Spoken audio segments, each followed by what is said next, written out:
কারণ যে বৈশিষ্ট্যের কারণে সে আমানতকারীদেরকে টার্গেট করে যে এই ব্যাংকটা খুব ভালো, খুব লাভ করছে, এই ব্যাংকটাই দখল করতে হবে, এখানকার আমানতকারীদেরকেই মাথায় টুপি পরিয়ে দিতে হবে। ঠিক তারাই আবার কিন্তু দেখেন শেয়ার বাজারেও বিনিয়োগকারীদেরকে টার্গেট করে। আমরা যদি ঐশ্বরিক ক্ষমতা দাবি করেন, না আমাকে আপনি বিশ্বাস করেন, আমি বলছি বিশ্বাস করেন, it does not sound professional.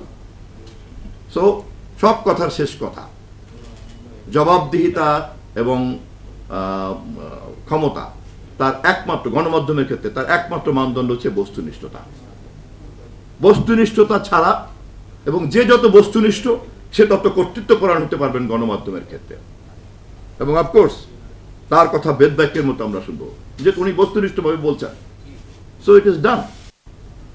কারণ যে বৈশিষ্ট্যের কারণে সে আমানতকারীদেরকে টার্গেট করে যে এই ব্যাংকটা খুব ভালো, খুব লাভ করছে, এই ব্যাংকটাই দখল করতে হবে, এখানকার আমানতকারীদেরকেই মাথায় টুপি পরিয়ে দিতে হবে। ঠিক তারাই আবার কিন্তু দেখেন শেয়ার বাজারেও বিনিয়োগকারীদেরকে টার্গেট করে। ও কোথা থেকে কি করছে তার তো দরকার নেই, আগে এই টাকাটাই টার্গেট করো। অতএব শেয়ার বাজারকেও কিন্তু বিবেচনায় রাখতে হবে। বিশেষ করে আমি এই কথা বলছি যে পুঁজির উৎস হিসাবে আমাদের মতো দেশে ব্যাংকের পাশাপাশি যদি শেয়ার বাজারের মতো এরকম ক্ষেত্রকে আমি যদি পুঁজির উৎস না করতে পারি, তাহলে শুধু ব্যাংকের উপরে চাপ দিয়ে কিন্তু নতুন নতুন উদ্যোক্তা আমরা তৈরি করতে পারবো না, অথবা সঠিক উদ্যোক্তার সমস্ত সম্ভাবনাকে আমরা কিন্তু কাজে লাগাতে পারবো না।